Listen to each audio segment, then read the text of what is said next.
Bonjour les galaxies, c'est Necroland.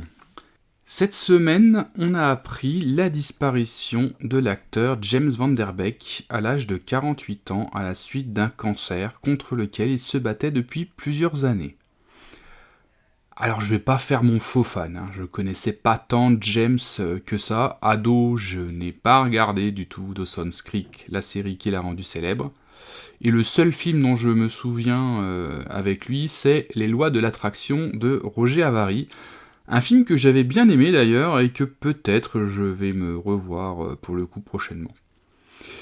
Mais même si j'étais pas un inconditionnel de James Van Der Beek, non pas que je n'aime pas l'acteur, plutôt par ignorance de ce qu'il a fait dans sa carrière, j'avais quand même envie de vous faire cette petite capsule. Alors pourquoi ? Eh bien parce qu'en lisant des articles après l'annonce de son décès, j'ai appris que sa famille était à sec, qu'il avait dû revendre la plupart de ses biens pour payer ses traitements, et après sa mort, une cagnotte a même été mise en ligne pour aider sa femme et ses 6 enfants. Vendredi, sur notre Discord, Chris Yukagami partageait justement un lien pour soutenir Reggie Bannister, figure de la saga Fantasme, afin qu'il puisse financer ses soins palliatifs.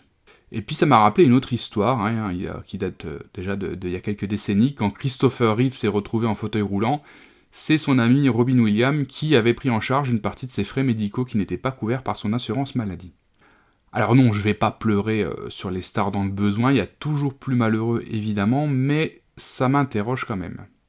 Le hasard a fait également que cette semaine ou la semaine d'avant, j'ai regardé un film de Francis Ford Coppola qui s'appelle L'Idéaliste, avec un tout jeune Matt Damon qui joue justement un jeune avocat qui défend une famille contre son assurance qui refuse de couvrir les soins du fils de la famille qui est atteint de leucémie. Voyons le dossier Black que vous avez traité en son temps. Au départ, la demande de Madame Black m'a été confiée. Pour me conformer à la politique de la compagnie, j'ai fait un courrier de refus. Pourquoi ? Pourquoi ? Parce que toutes les demandes sont refusées. Toutes les demandes ? Toutes les demandes. Bon, voilà comment ça marche. On place les polices en faisant du porte-à-porte dans les banlieues défavorisées. Les clients payent comptant, chaque semaine.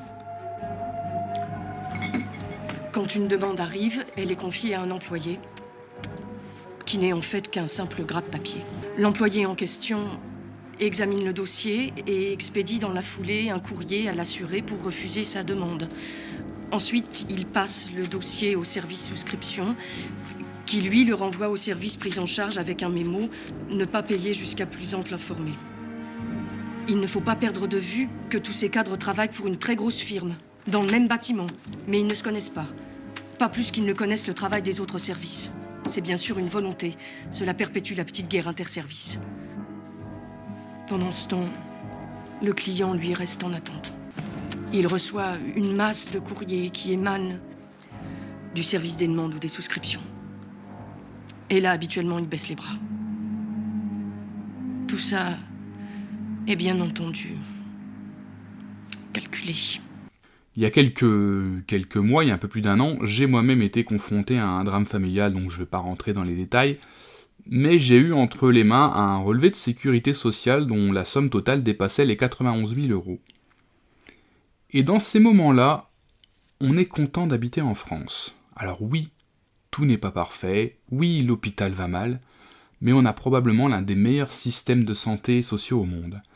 Et c'est justement ce modèle que certains essayent de privatiser, de dérégler, de détruire. Quand tout va bien, on peut avoir l'impression de payer trop d'impôts, que telle ou telle chose ne fonctionne pas, mais quand la santé vacille, les compteurs peuvent très vite s'emballer. Et aux États-Unis, où Donald Trump a démantelé l'Obamacare, beaucoup d'entre nous ne pourraient tout simplement pas se soigner. Voilà. Chronique un peu particulière aujourd'hui, plus personnelle, mais pensez à tout ça quand vous irez voter. Mais sur ce, je vous souhaite quand même un bon dimanche. À bientôt la galaxie.